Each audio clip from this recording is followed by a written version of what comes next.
হাতে মেহেদি দিলে নামাজ হবে কিনা।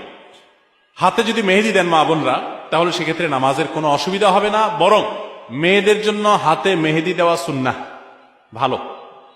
নবী করিম সাল্লাল্লাহু আলাইহি সাল্লাম কোন এক নারী কিছু একটা দিয়েছেন পর্দার আড়াল থেকে হাত দিয়ে বা কোনোভাবে, তো নবী সাল্লাল্লাহু আলাইহি সাল্লাম মহিলাদের ওদিক থেকে দেওয়া হয়েছে কিন্তু হাতে মেহেদি নাই, এটা দেখে তিনি আশ্চর্য হয়েছেন যে কোনো পুরুষ নাকি সেখানে, মানে পুরুষের হাত আসলো কোত্থেকে। তখন বলা হলো না, মহিলাদের হাত। তখন নবী সাল্লাল্লাহু আলাইহি ওয়াসাল্লাম আশ্চর্য হয়েছেন। এই হাদিস থেকে বোঝা যায় মেয়েরা হাতে মেহেদি দেওয়া সুন্নাহ।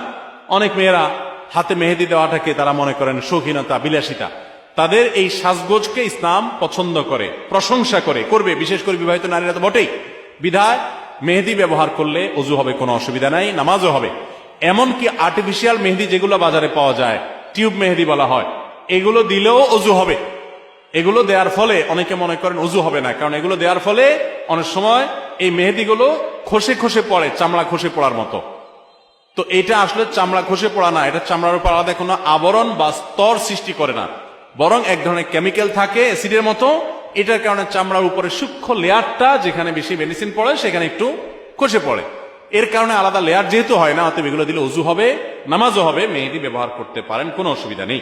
এবং মেহেদি চুলো ব্যবহার করা যায়, পায়ে চাইলে পায়েও মেহেদি ব্যবহার করা যায়। অনেকে বলে না, যেই মেহেদি দাড়িতে চুলে ব্যবহার করা হয়েছে, নবী সাল্লাল্লাহু আলাইহি সাল্লামের সুন্নাহ যেটি আপনার দাড়ি চুলকে সাদা হয়ে গেলে সেটাকে অন্য কালারে, মেহেদির কালার ইত্যাদিতে পরিবর্তন করার নির্দেশ তিনি করেছেন, তাহলে সেটা কিভাবে আমরা পায়ে দিতে পারি? অনেকে বলেন এটা একেবারে অযৌক্তিক কথা এবং শরীয়ত কোথাও এটা নিষেধ করে না যে পায়ে মেহেদি দেওয়া যাবে না, পায়েও মেহেদি দিতে পারেন। এবং যারা মনে করেন যে দাড়িতে চুলে ব্যবহার করে যে জিনিস, সেই জিনিস পায়ে দেওয়া যায় না, তো তেলও তো দাড়িতে চুলে মানুষ ব্যবহার করে, তো তেল পায়ে দেন কিভাবে? তো এটা যেরকম পারেন মেহেদিও একইভাবে দিতে পারবেন। আবার পুরুষরা অনেকে মেহেদি পরেন, ইসলাম শরীয়তের দৃষ্টিকোণ থেকে এটা অনুচিত কাজ, অনুত্তম কাজ, এটা ভালো কাজ না। এটা মেয়েদের জন্য আল্লাহ তাআলা রেখেছেন, তারা সাজগোজ গ্রহণ করবে। দেখেন কিছু জিনিস আছে মেয়েদের জন্য স্পেশাল, এগুলো ছেলেরা টানাটানি করতে যাবে না। ছেলে মানুষ, আপনি মেহেদি হাতে দিতে যাবেন না। আপনার মেয়ে, আপনার স্ত্রী, তাদেরকে মেহেদি হাতে দেওয়াবেন। আমাদের দেশে অনেক ছেলেরা আছে এই কাম করে। এখন কিয়ামত যত নিকটবর্তী হচ্ছে, ছেলেদেরটা মেয়েরা, মেয়েদেরটা ছেলেরা ধারণ করা শুরু করেছে। ছেলেদের জন্য, মেয়েদের জন্য নির্দেশ করা হয়েছে তারা ওড়না পরবে। এখনো আজকাল বাজারে যে সমস্ত পাওয়া যায় মেয়েদের, অনেক জামার সাথে ওড়না পাওয়া যায় না, ওড়না মেয়েরা পড়তে চায় না, বরং পাঞ্জাবির সাথে এখন ছেলেদের একটা ওড়না দেওয়া হয়, আছে না নাই? তো এগুলো কিয়ামতের লক্ষণ। শয়তান নারী পুরুষের মধ্যে এ ধরনের অস্থিরতা তৈরি করবে, এটা কিয়ামতের আলামতের মধ্যে থেকে একটি বিধায়। এগুলোর উপর আমাদের সাবধান থাকতে হবে।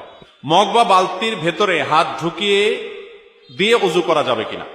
মগ বা বালতিতে হাত ঢুকায় দিয়ে কোষ করে পানি ওযু করতে পারবেন, তবে তার আগে অবশ্যই আপনার দুই হাতের কবজি 3 বার ভালো করে ধুয়ে নেবেন, এটা সুন্নাহ। নবী করিম সাল্লাল্লাহু আলাইহি ওয়াসাল্লামের নির্দেশ না এটা। ইসলাম সবচেয়ে বেশি আমাদেরকে সভ্যতা শিখিয়েছে, ভদ্রতা শিখিয়েছে, আমাদেরকে স্বাস্থ্যের প্রতি সচেতন হতে শিখিয়েছে। এজন্য আমরা যখন কুলি করব, তো আমার হাতে জীবাণু থাকতে পারে, ময়লা থাকতে পারে, ইসলাম শিখিয়েছে আগে কবজি পর্যন্ত 2 হাত ভালো করে ধুয়ে নাও, এরপর তুমি কুলি করো। প্রয়োজনে ওই পানি থেকে কোষ করে নিবেন, পানি নিয়ে 2 হাত কবজি ধোবেন, আবার একটু কোষ করে নিয়ে আবার ধুয়ে নেবেন, এরপরে আপনি র্যান্ডমলি ওযু করতে পারবেন, কোনো অসুবিধা নেই।